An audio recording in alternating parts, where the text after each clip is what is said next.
And I'd gotten so cold, like I'd been shivering all morning, and then finally it stopped, and I started getting sleepy. And I was like, oh, this is not good. The part where it really starts to suck, though, man, mentally is like knowing how early you have to get up sometimes to get back to some of these spots. Especially if you hunted the evening before, you got in late, you're only working on a few hours of sleep. And then also when it gets cold and like I'm going to have to start out freezing, because if not, I'm going to be shedding clothes. And like it can be dangerous too if you like let all your layers get wet, man. Like that happened to me. I got hypothermia in October 3 years ago. Like major hypothermia. What was that situation? So it was start of a cold front coming in October. It was going to drop down in the 30s. I hiked in, got sweaty as normal, and I was like, and most time I'll wear a top in, and then I'll put it in my bag and put a new one on. But this day I was like, you know what? I'll just keep it on. Major mistake. I knew better. But I was like, oh, it's only going to be like 40. I'm all right. Well, I didn't take in consideration, like, okay, I'm on a north-facing side. It saw zero sun. The wind was blowing that day. And I put on my layers, and I never got that layer dried out, I guess. And, like, my core temperature didn't ever rise. And I was talking to Greg Farrell over at First Light. He's a good buddy of mine. He designed whitetail clothes over there for years. And I was telling him about it. And I was like, I do a lot of backcountry stuff and like know better, but I caught myself.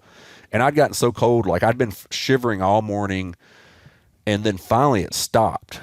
And after a few hours, because usually like when you're shivering, you're cold, you can do things to warm yourself up. Like a really good thing is to like tighten your abs like 100 times, just like contract. That can start getting your body temperature up. And I'd been doing that, and then finally it stopped. And I was like, man, it stopped, but it hasn't got any warmer. I'm like, what's the deal? Well, I started getting tired. And then I was like, man, I'm going to get down. Like I had seen that was when I was telling you I saw that buck twice in 3 days. I'd seen him the day before. And I was like, oh, I'm going to kill him today. It's this big cold front. So I was like planning to sit in there all day long. And I was like, man, I don't feel right. Like my head's not right. I need to get down. And like I couldn't even think. I had to like seriously focus on how to climb down my tree. And I was like, wow, that's weird. And it wasn't even registering that I was like having hypothermic, reactions. Cause it's like, it's something you didn't think was going to happen.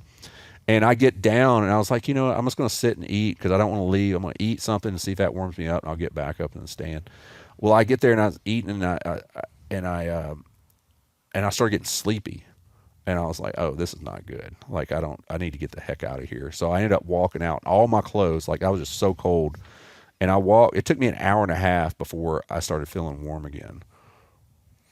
So I think it was like, when I looked it up, I think it's like stage 3 of hypothermia.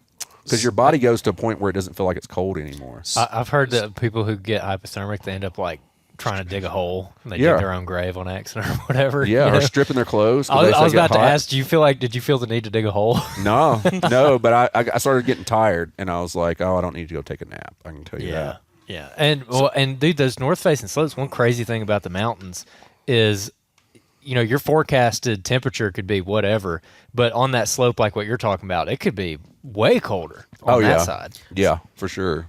It's kind of funny you brought that up. I never thought about that in that situation. I did something stupid in Iowa the first year I hunted Iowa. I killed a buck and muzzler late season. It was -7 when I shot that deer. And when we were getting the deer out, we carted out, me, buddy Michael Pike, and our buddy Rendell Eric helped me get the deer out. Michael Perry? What did I say, Michael Pike? Yep. Sorry, no, not Michael Pike, Michael Perry. And I shed all my layers. I went down to just a wick base layer, and it was like -10. It was -7 when I shot the deer. It was like -10, windy when we were getting the deer out in the dark. Gutted the deer the whole 9 yards. It kept coming back, and I'm like, I'm cold. And like it was that thing, like you're shivering, but I'm like, move, it's no big deal. We'll get back to the truck when we load the truck up. And it was like a numbing sensation over your whole body, and then it felt warm. I'm like, this is kind of weird. I get in the truck, and I had like an hour and a half drive back to the hotel we were staying at, and I didn't feel warm until and I had the heat blowing the whole time. I didn't feel warm until I got to the hotel. Oh yeah. And I'm like, this is bad. Like, this is real bad. And like, I was trying to put stuff like layers back on while I was in my truck, and I'm like, that was the dumbest thing ever. Just shedding, because I was like, I don't want to sweat. But dude, it was stupid. But Man, who would have thought you should wear more than a T-shirt in negative 10-degree weather? I mean, well, how could you have known? I was getting hot trying to drag stuff out, and I should have too many layers. Anyways, but it's crazy. That to me, it's a good lesson though. What you're talking about for guys that like it doesn't have to be crazy cold, but if you screw yourself on wearing either certain layers that don't dry very well, or also not changing when you get into the stand, especially on a hunt like that when you're going in, you're not just a couple hundred yards from the truck. Right. It's a different situation. You're putting out so much energy, and then you can't get warm. You're in that situation. Like that's something people ought to really pay attention to. And I can see the advantage, especially like up here, of having something you can swap into another base layer or something in order to have a dry layer next to your skin after you kind of air out and then start layering back up. Yeah, it's mainly when I'm proper in my normal, or doing my normal technique. I get up there and I'll take my shirt off once I get in the stand, and I stuff the sweaty one in a pocket, and I'll sit up there and just let myself cool down with no shirt on, and then I'll put some layers on. Like I've always just loved merino wool, so I've worn it most, but merino wool takes forever to dry out. 100%. Even if it does. Yeah. So I've quit wearing merino wool as my next to skin. It's mainly synthetics there. Unless, especially walking in, that's a big thing, and just like getting some good mid layers for yourself. I think, like those times when it's kind of off, when you don't think you're gonna get hypothermia is when you actually get it. Like I've hunted the buck I killed that black buck up there. I killed him on Christmas Day, and I'd been hunting him for 3 days, and it was like single digits every day, and I was hunting for like, man, I'm good for about 4 or 5 hours on those days. That's about is all I could handle.